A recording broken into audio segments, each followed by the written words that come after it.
You found it. It's the real news with your host, David Knight. Welcome back. I'm David Knight, and as I said, the media seems to be preoccupied with the comments of Samantha Bee, pro and con.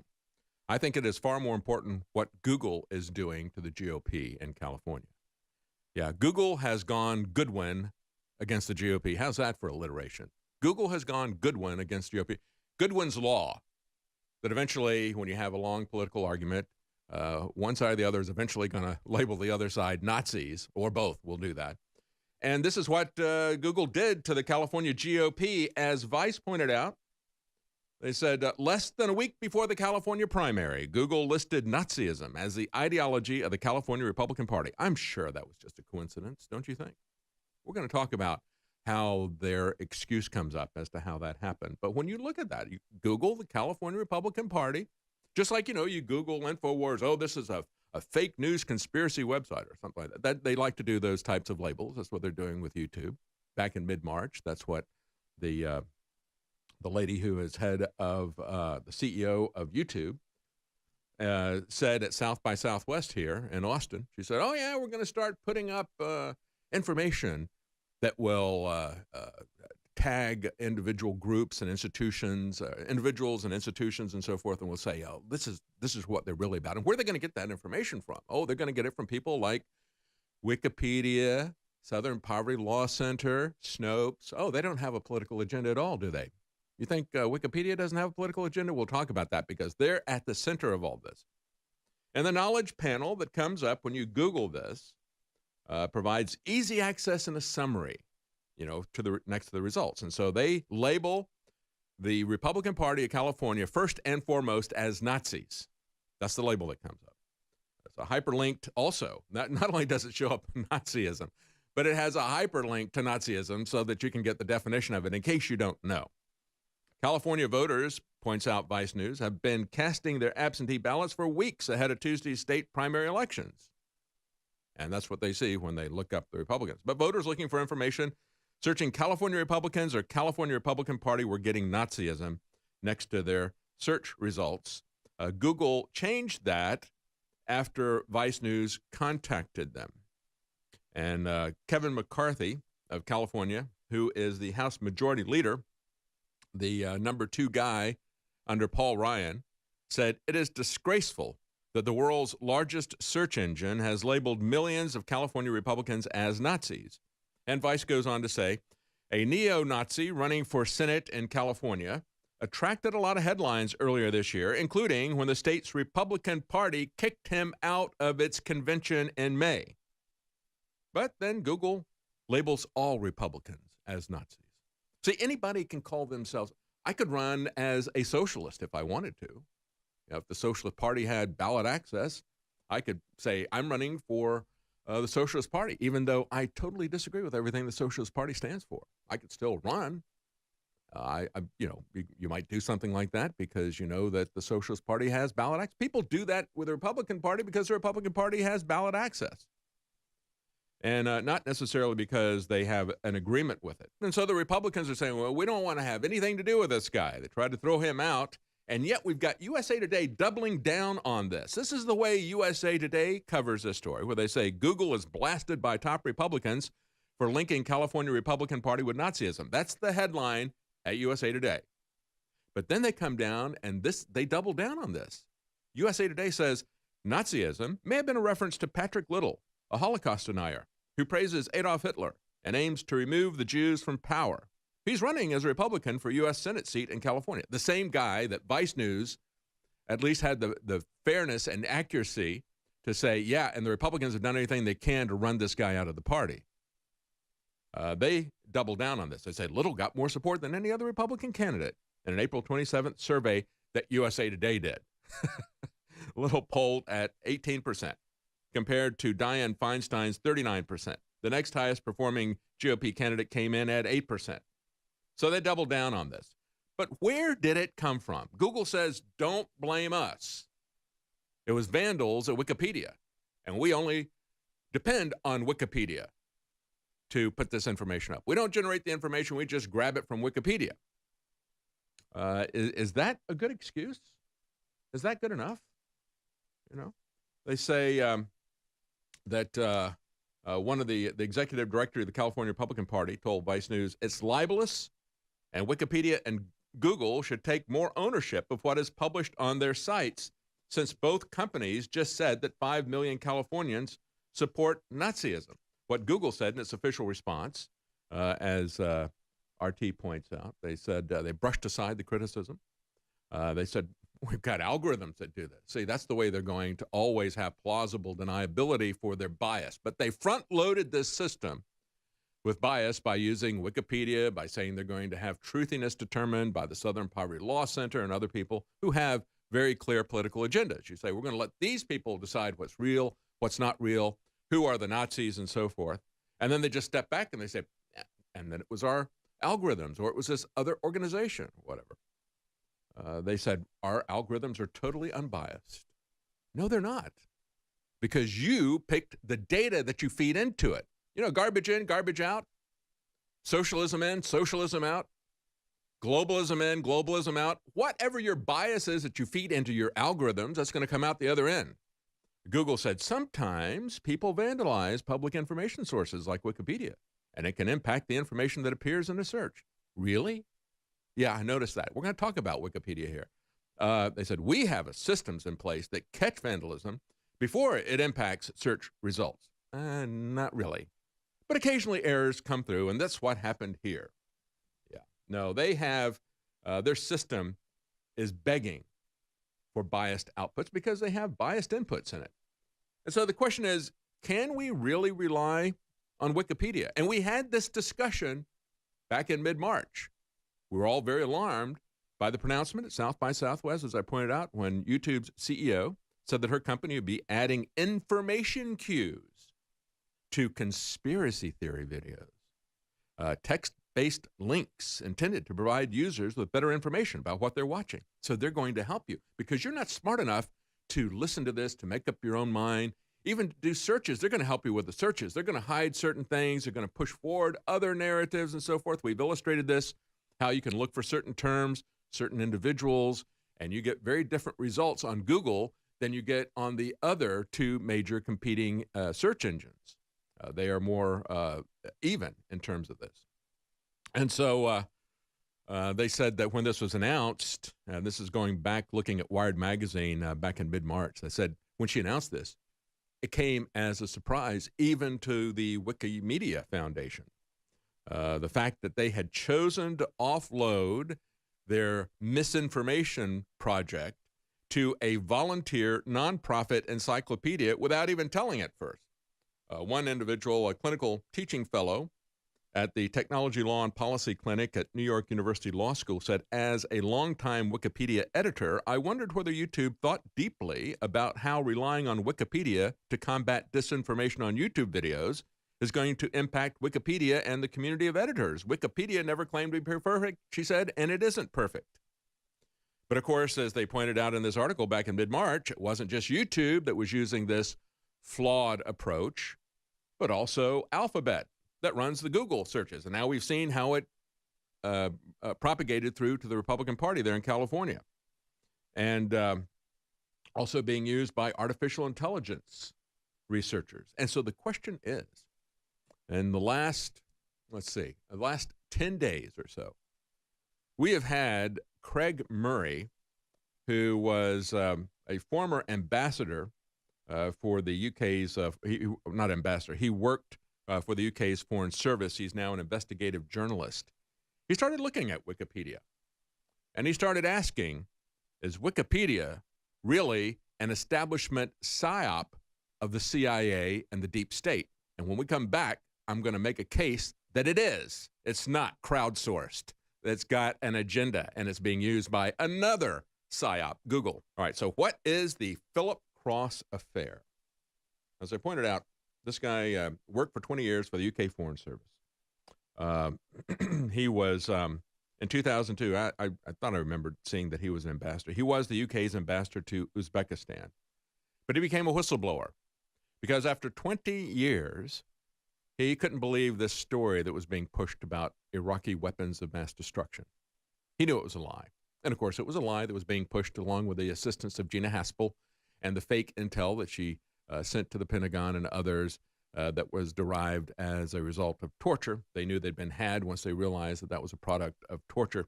But he wrote a book called Murder in Samarkand.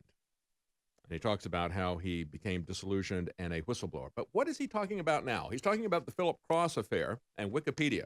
On May 18th, in his blog, he said, there have been 133,612 edits to Wikipedia made in the name of an individual called Philip Cross over 14 years. He said, that's over 30 edits per day, 7 days a week. And I do not use that figuratively.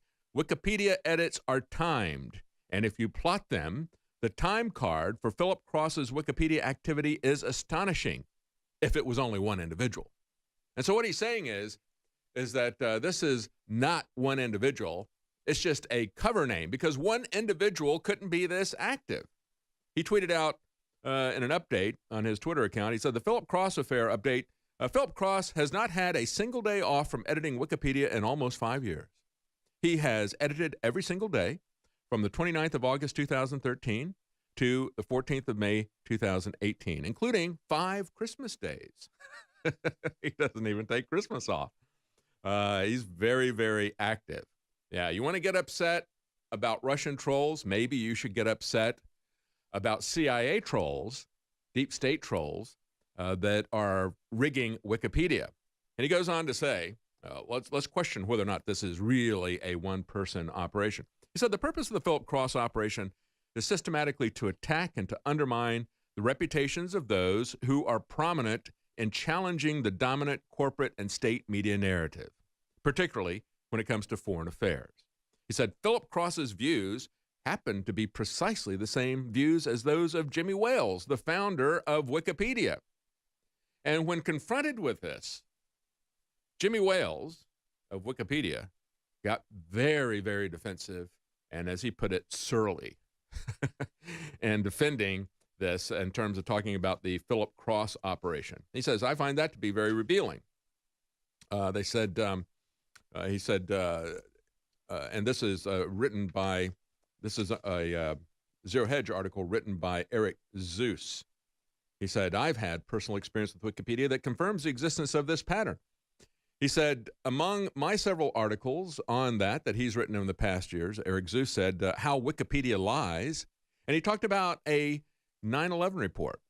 He said, I reported that Smallwood, the Wikipedia overseer on Wikipedia's article, United Airlines Flight 93, about the 9/11 plane that came down in Pennsylvania, blocked stating the text of the article, an important fact that was documented even though it was buried within some of the article's own footnote sources.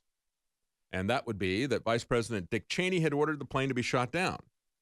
He said the article and the news media and history books' common allegations that resistance on the part of heroic passengers of the plane had something to do with the plane coming down, when and how it did, are all false. He said, but Smallwood, this editor on this particular article, blocked me from adding the text to the text a mention that Cheney, on the very same day of 9/11, admitted that he had ordered that plane to be shot down and stated his reasons for having done so, and that the order was promptly fulfilled. Smallwood refused to say why my addition of Cheney's role was blocked, other than to say that that fact did not appear to be constructive, and he refused to say how or why. So here's a situation where even on their own footnotes, if you look at the footnotes and you read the article, they talk about Dick Cheney's orders about that plane, Flight 93, and yet the guy who is in control of the article, the Wikipedia article, United Airlines Flight 93, won't allow that information to be on there. So that's why Wikipedia is not trustworthy, why you should never really rely on it. Maybe on something like geography that you can verify other places. Maybe not even there. And he said back in July 2015, Eric Zeus said he had headlined Wikipedia as propaganda and not history. And he gave MH17 as an example. He said often their cited sources are misleading or even false, and the Wikipedia article was totally anti-Russian propaganda, not even an historical account. Even Britain's own BBC had previously headlined, Wikipedia shows a CIA page edit. He said Wikipedia articles, that it does so, consistently filtering out facts, no matter how conclusively proven they are to be true, it contradicts the news media and CIA's boilerplate history. So if you get in conflict with the CIA's version of history and the Mockingbird media that pushes this, they will just edit that out. And there's another long article that I would go into, but I don't have time because I want to play a couple of clips for you. The other article, I'll just give you a couple of teasers from it. It's also on Zero Hedge by Caitlin Johnstone. She talks about how the media outlets are now openly talking about information war all the time. Right? Info war. It's an info war. Yeah. Hillary Clinton talked about that. And now they call themselves the Resistance, which was our slogan for a long time. Here's some of the headlines. Border guards detain Russian over information war on Poland. Marines get new information warfare leader. Here's how Sweden is preparing for an information war ahead of its general election and so forth. And she said, what's interesting about all this is that usually when they tell us we got to go to war for drugs or whatever, they tell us exactly what's going on. But here it's just this kind of idea this vague idea that the Russians are conducting some kind of an information war on us. And we just have to be aware that it is undermining the trustworthiness of institutions and be concerned about that, regardless of whether or not the information that they put out is true or not, just as we saw with WikiLeaks and the information that they put out about Hillary Clinton. And I guess we're going to have to do this coming up in the next segment, where I'm going to play for you a former State Department official. This is a guy who was Time magazine's editor. Of course, they're about to go out of business. He was also he headed the U.S. Office for Public Diplomacy and Public Affairs for the State Department. Now, if you want to push propaganda, that's where you want to be. He is now a regular pundit on MSNBC, and he's part of the Council on Foreign Relations. And we're going to hear him when we come back talk about and defend the idea that propaganda is a good thing. He's going to own it. Good for him. Let's be upfront about it because, they have so much power. They don't have to cover up their propaganda. They don't have to cover up their war crimes and torture. They can just own it. Just defy you to do anything about it. We'll be right back. I'm David Knight. Welcome back. I'm David Knight. And the next segment, we're going to be talking to Brian Kaplan of George Mason University. And we're going to talk to him about his book, The Case Against Higher Education. And he's an economist. So it's going to be an interesting discussion. But I want to finish up what I was talking about in terms of the open propaganda. We talked about how Google has been labeling the California Republican Party as Nazis. They said, well, it's not us, it's the vandalism of Wikipedia. Then we talked about, is Wikipedia a trustworthy source? Why would Google and YouTube use them? And we talked about the case of that was exposed of one name that has done 130,000 some odd edits every single day, about a half hour apart here on a systematic basis, if you can believe that that is one individual. But I want to go to a conference that just happened at the Council on Foreign Relations, where you got the former editor of Time magazine, Richard Stengel, who is now at the CFR, and he's talking about fake news.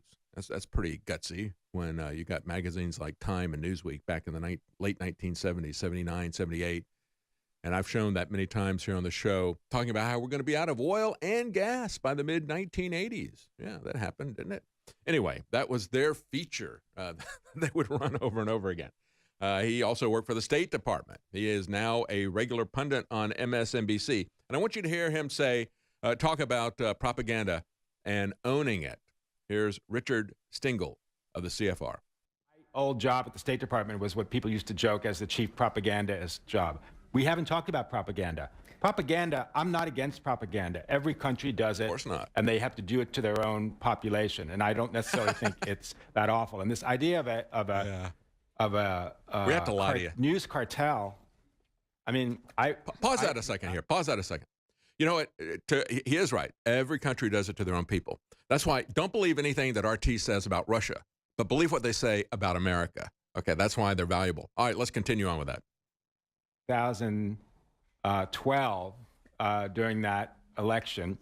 And I remember, you're competing against cartels and everybody. I remember being on a panel with the then editor of the New York Times who said, it's really hard to break through these days.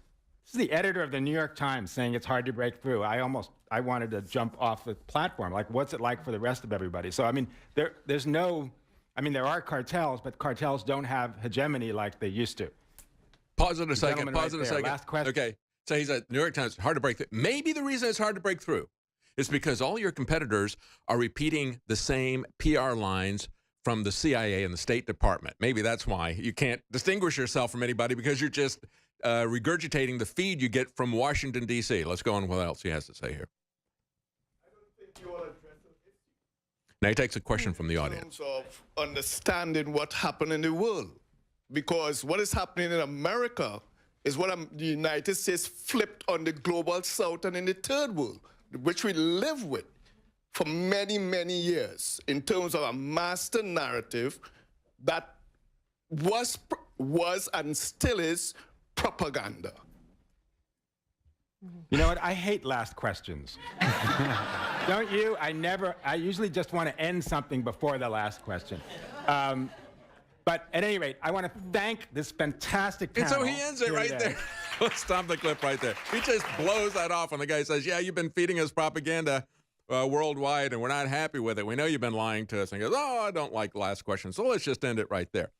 And as this article came up on Zero Hedge, the Council on Foreign Relations says domestic propaganda is necessary. And they go back to a year ago when you had an individual who was then Stuart Jones. He was the UN ambassador to Iraq, and he was asked a very pointed question.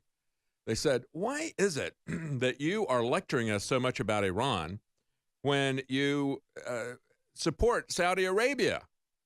And he went dead silent for 18 seconds. All you could hear was him grunting, and as one individual said, you could hear the trickle down his leg as he's trying to come up with an explanation of the duplicity of our foreign policy and our propaganda. We'll be right back.